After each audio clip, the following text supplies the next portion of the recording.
Hello foodies, welcome to Nagaveni Achar's recipes. ಇವತ್ತಿನ recipe soya nuggets.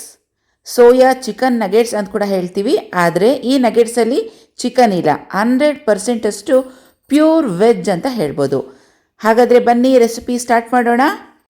ಸುಮಾರು 1/4 kg soya chunks ತೊಗೊಂಡಿದ್ದೀನಿ. ಒಂದು ಮಿಕ್ಸಿಂಗ್ ಬೌಲ್ಗೆ ಹಾಕ್ಕೊಳ್ಳೋಣ. ಇದು ಮುಳುಗೋ ಅಷ್ಟು ಬಿಸಿ ನೀರನ್ನು ಹಾಕಬೇಕು. ಸೋಯಾ ಚಂಕ್ಸ್ ಸುಮಾರು 20 ನಿಮಿಷಗಳ ಕಾಲ ಚೆನ್ನಾಗಿ ನೆನೆಯೋದಕ್ಕೆ ಬಿಟ್ಬಿಡೋಣ. ಸ್ಟವ್ ಮೇಲೆ ಒಂದು ಪ್ಯಾನ್ ಇಟ್ಟಿದ್ದೀನಿ. ಆಯಿಲನ್ನು ಬಿಸಿ ಮಾಡೋದಕ್ಕೆ ಇಟ್ಟಿದ್ದೀನಿ. ಎಣ್ಣೆ ಚೆನ್ನಾಗಿ ಬಿಸಿಯಾಗಿದೆ. ಇದರಲ್ಲಿ ಕಾರ್ನ್ ಫ್ಲೇಕ್ಸ್ ಹಾಕಬೇಕು. ನೋಡಿ, ಈ ರೀತಿ ಆಯಿಲ್ನಲ್ಲಿ ಫ್ರೈ ಮಾಡಿ ತೆಗೆದಿಡೋಣ. ಈ ಕಾರ್ನ್ ಫ್ಲೇಕ್ಸ್ ನಮಗೆ ಸೋಯಾ ನಗೆಟ್ಸ್ಗೆ ಔಟರ್ ಲೇಯರ್ಗೆ ಯೂಸ್ ಮಾಡ್ಕೊತೀನಿ. ಸೊ ಕ್ರಿಸ್ಪಿಯಾಗಿ ತುಂಬ ಚೆನ್ನಾಗಿ ಬರುತ್ತೆ ನಗೆಟ್ಸ್. ಇದಕ್ಕೊಂದು ಸ್ಲರಿ ಪ್ರಿಪೇರ್ ಮಾಡ್ಕೊಳ್ಳೋಣ. ಒಂದು ಬೌಲ್ನಲ್ಲಿ 2 ಟೇಬಲ್ ಸ್ಪೂನಷ್ಟು ಕಾರ್ನ್ ಫ್ಲೋರ್, 2 ಟೇಬಲ್ ಸ್ಪೂನಷ್ಟು ಮೈದಾ ಹಿಟ್ಟನ್ನು ಹಾಕ್ತಾಯಿದ್ದೀನಿ. ಹಾಗೆಯೇ ರುಚಿಗೆ ತಕ್ಕಷ್ಟು ಉಪ್ಪು ಕೂಡ ಸೇರಿಸ್ಕೊಳ್ಳೋಣ. ಇದಕ್ಕೆ ಪೆಪ್ಪರ್ ಪೌಡರ್, ಕಾಳು ಮೆಣಸಿನ ಪುಡಿ ಒಂದು ಅರ್ಧ ಟೀ ಸ್ಪೂನಷ್ಟು ಹಾಕ್ಕೊಂಡು ಚೆನ್ನಾಗಿ ಇದನ್ನು ಮಿಕ್ಸ್ ಮಾಡ್ಕೋಬೇಕು. ಇದಕ್ಕೆ ಸ್ವಲ್ಪನೇ ನೀರು ಹಾಕ್ಕೊಳ್ತಾ ಒಂದು ಸ್ಲರಿ ಥರ ಮಿಕ್ಸ್ ಮಾಡಿ ಇಟ್ಕೊಬೇಕು. ಗಂಟು ಇಲ್ದಂಗೆ ಇದನ್ನು ಚೆನ್ನಾಗಿ ಮಿಕ್ಸ್ ಮಾಡ್ಕೊಳ್ಳೋಣ. ಈ ಕಡೆ ಸೋಯಾ ಚಂಕ್ಸ್ 20 ನಿಮಿಷಗಳ ಕಾಲ ನೀರಲ್ಲಿ ಚೆನ್ನಾಗಿ ನೆಂದಿದೆ. ನಾವು ನೋಡ್ಬೋದು soya chunks double the size ಆಗಿದೆ. 2ರಷ್ಟು ಆಗಿದೆ ನೀರಲ್ಲಿ ನೆಂದ ಮೇಲೆ. ಅದರಲ್ಲಿ ಇರುವಂಥ ಎಕ್ಸ್ಟ್ರಾ ನೀರೆಲ್ಲ ಈ ರೀತಿಯಾಗಿ ಹಿಂಡಿ ಒಂದು ಪ್ಲೇಟ್ಗೆ ತೆಗೆದಿಡೋಣ. ನೋಡಿ, ಈ ರೀತಿಯಾಗಿ ರೆಡಿ ಮಾಡಿ ಇಟ್ಕೊಂಡಿದ್ದೀನಿ. ಇವಾಗ ಈ ಸೋಯಾ ಚಂಕ್ಸನ್ನು ಮಿಕ್ಸಿ ಜಾರ್ಗೆ ಹಾಕ್ಕೊಳ್ಳಿ. ಇಲ್ಲಿ ಜಾಸ್ತಿ ಪ್ರಮಾಣದಲ್ಲಿ ಇರೋದ್ರಿಂದ ನಾನು 2 ಸಲಕ್ಕೆ ರುಬ್ಕೊತೀನಿ. 1/4 kg ಸೋಯಾ ಚಂಕ್ಸ್ಗೆ ಸುಮಾರು 10ರಿಂದ 12 ಹಸಿಮೆಣಸಿನ್ಕಾಯಿ ಬೇಕಾಗುತ್ತೆ. ಮಿಕ್ಸಿಗೆ ಒಂದು 5 ಹಸಿಮೆಣಸಿನ್ಕಾಯಿ, ಹಾಗೆ ಪ್ಲೇಟಲ್ಲಿ ಉಳಿದಿರುವಂಥ ಸೋಯಾ ಚಂಕ್ಸ್ ಜೊತೆಗೆ 5 ಹಸಿಮೆಣಸಿನ್ಕಾಯಿ ಹಾಕಿದ್ದೀನಿ. ಮಿಕ್ಸಿಗೆ ರುಚಿಗೆ ತಕ್ಕಷ್ಟು ಸ್ವಲ್ಪ ಉಪ್ಪನ್ನು ಹಾಕ್ಕೊಂಡು ಈ ರೀತಿಯಾಗಿ ತರಿಯಾಗಿ ಮಿಕ್ಸರ್ ಮಾಡಿಕೊಂಡು ತೊಗೊಂಬರೋಣ. ಹಾಗೆಯೇ ಇವಾಗ ಸೆಕೆಂಡ್ ಟ್ರಿಪ್ಗೆ ಅಂತ ಒಂದು ಪ್ಲೇಟ್ನಲ್ಲಿ ತೆಗೆದಿಟ್ಟಿದ್ವಲ್ವ ಸೋಯಾ ಚಂಕ್ಸ್ ಮತ್ತು ಹಸಿಮೆಣಸಿನ್ಕಾಯಿ, ಅದು ಕೂಡ ಇದೇ ಥರನೇ ಮಿಕ್ಸಿಗೆ ಹಾಕಿ ರುಬ್ಕೊಂಡು ಬರೋಣ.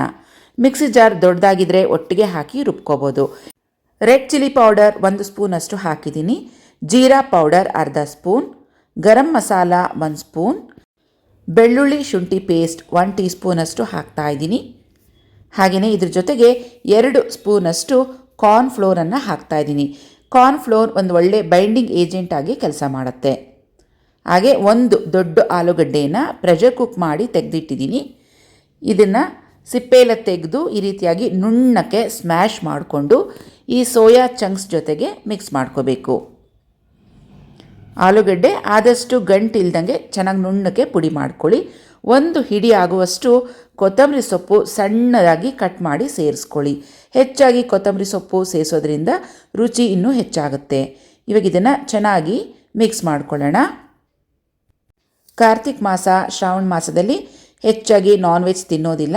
ಅಂಥ ಟೈಮ್ನಲ್ಲಿ ಈ ಥರ ಸೋಯಾ ನಗೆಟ್ಸನ್ನು ಮಾಡ್ಕೋಬೋದು. ತುಂಬ ಪ್ರೋಟೀನ್ ರಿಚ್ ಆಗಿರುವಂಥ ಈ ಸೋಯಾ ನಗೆಟ್ಸ್ ಹೆಲ್ತ್ಗೆ ಕೂಡ ತುಂಬಾ ಒಳ್ಳೆಯದು. ಈಗ ಚೆನ್ನಾಗಿ ಮಿಕ್ಸ್ ಮಾಡಿದಾಗಿದೆ. ಚಿಕ್ಕ ಉಂಡೆಗಳಾಗಿ ತಗೊಳ್ಳೋಣ. ಈ ಥರ ಅಂಗೈನಲ್ಲಿ ನಗೆಟ್ಸ್ನ ಶೇಪ್ ಕೊಡಬೇಕು. ನೋಡಿ, ಈ ರೀತಿಯಾಗಿ 2 ಬೆರಳುಗಳಲ್ಲಿ ಪ್ರೆಸ್ ಮಾಡಿ ನೋಡಿ, ಈ ರೀತಿಯಾಗಿ ಫ್ಲ್ಯಾಟಾಗಿ ಮಾಡ್ಕೊಳ್ಳಿ. ಆದಷ್ಟು ಚಿಕ್ಕದಾಗಿ ಇರಬೇಕು ನಗೆಟ್ಸ್. ಇದು ಆಯಿಲ್ನಲ್ಲಿ ಚೆನ್ನಾಗಿ ಫ್ರೈ ಆಗುತ್ತೆ. ತುಂಬ ದಪ್ಪ ಇದ್ದರೆ ಫ್ರೈ ಆಗೋದಕ್ಕೆ ಟೈಮ್ ಜಾಸ್ತಿ ತಗೊಳುತ್ತೆ. ಹಾಗಾಗಿ ನೋಡಿ, ಅಂಗಡಿಯಲ್ಲಿ ಸಿಗುವಂಥ ಚಿಕನ್ ನಗೆಟ್ಸ್ ಥರನೇ ನಾವು ಇಲ್ಲಿ ಸೋಯಾ ನಗೆಟ್ಸನ್ನು ತಯಾರಿ ಮಾಡಿದ್ದೀವಿ. ಟೇಸ್ಟು ಅಷ್ಟೇ ಚಿಕನ್ ನಗೆಟ್ಸ್ ಥರನೇ ಇರುತ್ತೆ, ಆದರೆ ಗೊತ್ತಾಗಲ್ಲ ನಾವು ಇದನ್ನು ಸೋಯಾ ಅಲ್ಲಿ ಮಾಡಿದ್ದೀವಿ ಅಂತ ಹೇಳಿ. ಸೊ ಪ್ಯೂರ್ ವೆಜಿಟೇರಿಯನ್ಸ್ ಯಾರಿದ್ದೀರೋ ಖಂಡಿತವಾಗಿಯೂ ನೀವು ಈ ಸೋಯಾ ನಗೆಟ್ಸ್ನ ಮಾಡ್ಕೊಳ್ಳಿ. ಮಕ್ಕಳಿಗೆ ತುಂಬಾ ಇಷ್ಟ ಆಗುತ್ತೆ. ಕಾರ್ನ್ ಫ್ಲೇಕ್ಸನ್ನು ನಾವೇನು ಆಯಿಲ್ನಲ್ಲಿ ಡೀಪ್ ಫ್ರೈ ಮಾಡ್ಕೊಂಡಿದ್ವಲ್ಲ ಅದನ್ನು ಈ ರೀತಿಯಾಗಿ ಕೈಯಲ್ಲಿ ಕ್ರಷ್ ಮಾಡಿ ಇಟ್ಕೋಬೇಕು. ಎಷ್ಟು ಸಣ್ಣಕ್ಕೆ ಕ್ರಷ್ ಮಾಡೋಕ್ಕಾಗುತ್ತೋ ಅಷ್ಟು ಸಣ್ಣಕ್ಕೆ ನಾವು ಕೈಯಲ್ಲಿ ಇದನ್ನು ಕ್ರಷ್ ಮಾಡ್ಕೋಬೋದು. ಒಂದು ವೇಳೆ ನಿಮಗೆ ಈ ಕಾರ್ನ್ ಫ್ಲೇಕ್ಸ್ ಬೇಡ ಅಂತ ಹೇಳಿದ್ರೆ ಚಿರೋಟಿ ರವೆಯಲ್ಲಿ ಸಹ ಅದ್ದಿ ನೀವು ಮಾಡ್ಕೋಬೋದು. ಆದರೆ ಚಿಕನ್ ನಗೆಟ್ಸ್ ಥರನೇ ನಿಮಗೆ ಟೇಸ್ಟ್ ಬರಬೇಕು ಅಂತ ಹೇಳಿದ್ರೆ ಈ ಕಾರ್ನ್ ಫ್ಲೇಕ್ಸನ್ನು ನಾವು ಖಂಡಿತವಾಗಿಯೂ ಹಾಕೋಬೇಕು. ಈಗ ತಯಾರಿ ಮಾಡಿಟ್ಕೊಂಡಿರೋಂಥ ನಗೆಟ್ಸನ್ನು ಈ ಮೈದಾ ಹಿಟ್ಟು ಸ್ಲರಿ ಏನು ಮಾಡ್ಕೊಂಡಿದ್ವಲ್ಲ ಅದರಲ್ಲಿ ಒಂದು ಸಲ ಡಿಪ್ ಮಾಡಿಕೊಂಡು ಆಮೇಲೆ ಈ ಕಾರ್ನ್ ಫ್ಲೇಕ್ಸ್ನಲ್ಲಿ ಈ ರೀತಿಯಾಗಿ ಮತ್ತೆ ಕೋಟಿಂಗ್ ಕೊಡೋಣ. ನೋಡಿ, ಈ ರೀತಿಯಾಗಿ ಪ್ರತಿಯೊಂದು ನಗೆಟ್ಸನ್ನು ತಯಾರಿ ಮಾಡಿ ಇಟ್ಕೋಬೋದು. ಈ ರೀತಿ ತಯಾರಿಸಿ ಇಟ್ಕೊಂಡಿರುವಂಥ ನಗೆಟ್ಸನ್ನು ನಾವು 1 ವಾರಗಳವರೆಗೂ ಫ್ರೀಝರ್ನಲ್ಲಿ ಇಟ್ಟು ಸ್ಟೋರೇಜ್ ಮಾಡ್ಕೋಬೋದು.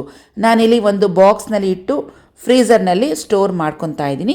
ಯಾವಾಗ ಬೇಕೋ ಆವಾಗ ನಾವು ಬಿಸಿ ಬಿಸಿಯಾಗಿ ಡೀಪ್ ಫ್ರೈ ಮಾಡಿಕೊಂಡು ತಿನ್ಬೋದು. ತುಂಬಾ ಟೇಸ್ಟಿಯಾಗಿರುತ್ತೆ. ನಾನಿಲ್ಲಿ ಒಂದು ಪ್ಯಾನ್ನಲ್ಲಿ ಆಯಿಲನ್ನು ಬಿಸಿ ಮಾಡ್ಕೊಂಡಿದ್ದೀನಿ.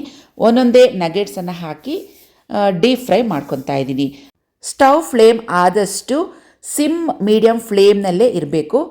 ಹೈ ಇಡಬಾರ್ದು, ಏಕೆಂದರೆ ಹೊರಗಡೆ ಎಲ್ಲ ಬೇಗ ಸೀದೋಂಗಾಗಿ ನಗೆಟ್ಸ್ ಏನಿದೆ ಅದು ಒಳ ಪೋರ್ಷನ್ಸ್ ಬೇಗ ಬೇಯೋದಿಲ್ಲ. ಹಾಗಾಗಿ ಆದಷ್ಟು ಸಿಮ್ ಮೀಡಿಯಮ್ ಫ್ಲೇಮ್ನಲ್ಲಿ ಇದನ್ನು ಫ್ರೈ ಮಾಡ್ಕೊಳ್ಳೋಣ.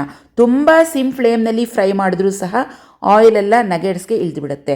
ಸೊ ಮೀಡಿಯಮ್ ಆಗಿ ನೋಡಿಕೊಂಡು ನೀವು ಫ್ಲೇಮ್ನ ಅಡ್ಜಸ್ಟ್ ಮಾಡ್ಕೊಳ್ಳಿ. ಎರಡೂ ಕಡೆ ನಾವೀಗ ಈ ರೀತಿಯಾಗಿ ಗೋಲ್ಡನ್ ಬ್ರೌನ್ ಬರೋವರೆಗೂ ಫ್ರೈ ಮಾಡ್ಕೊಂಡಿದ್ದೀನಿ. ನೋಡಿದ್ರಲ್ಲ ಎಷ್ಟು ಚೆನ್ನಾಗಿದೆ. ಹೊರಗಡೆ ಲೇಯರ್ ಏನಿದೆ ಅದು ತುಂಬ ಕ್ರಿಸ್ಪಿಯಾಗಿದೆ, ಒಳಗಡೆ ಲೇಯರು ತುಂಬ ಸಾಫ್ಟ್ ಆಗಿದೆ. ಮಕ್ಕಳಿಗಂತೂ ತುಂಬಾ ಇಷ್ಟ ಆಗುತ್ತೆ. ನೀವೊಂದು ಸಲ ಇದನ್ನು ಟ್ರೈ ಮಾಡಿ. ಹಾಗೆಯೇ ಡಯೆಟ್ ಮಾಡೋರು, ಡಯೆಟ್ ಕಾನ್ಷಿಯಸ್, ಹೆಲ್ತ್ ಕಾನ್ಷಿಯಸ್ ಇರೋರು ಡೀಪ್ ಫ್ರೈ ಬೇಡ ಅಂತ ಹೇಳಿದ್ರೆ ಶಾಲೋ ಫ್ರೈ ಮಾಡ್ಕೋಬೋದು, ಇಲ್ಲಾಂದರೆ ಏರ್ ಫ್ರೈ ಕೂಡ ಮಾಡ್ಕೋಬೋದು. ನೋಡಿ, ಈ ನಗೆಟ್ಸ್ ಏನಿದೆ ಹೊರಗಡೆ ಎಲ್ಲ ತುಂಬ ಕ್ರಿಸ್ಪಿಯಾಗಿದೆ, ಒಳಗಡೆ ಸಾಫ್ಟ್ ಆಗಿದೆ, ಒಟ್ಟಿನಲ್ಲಿ ತುಂಬ ಚೆನ್ನಾಗಿ ಬೆಂದಿದೆ. ಸೊ ಫ್ರೆಂಡ್ಸ್, ಇವತ್ತಿನ ರೆಸಿಪಿ ನಿಮಗೆ ಇಷ್ಟ ಆಯಿತಾ? ಇಷ್ಟ ಆಗಿದರೆ ಪ್ಲೀಸ್ ನಮ್ಮ ವಿಡಿಯೋಗೊಂದು ಲೈಕ್ ಮಾಡಿ, ಹಾಗೆ ನಿಮ್ಮ ಫ್ರೆಂಡ್ಸ್ ಜೊತೆ ಶೇರ್ ಮಾಡ್ಕೊಳ್ಳೋದನ್ನ ಮರಿಬೇಡಿ. ಮತ್ತೆ ಭೇಟಿ ಆಗ್ತೀನಿ ಇನ್ನೊಂದು ರೆಸಿಪಿ ವಿಡಿಯೋದಲ್ಲಿ. ಅಲ್ಲಿವರೆಗೂ ಟೇಕ್ ಕೇರ್. ಬಾಯ್ ಫ್ರೆಂಡ್ಸ್, ನಮಸ್ತೆ.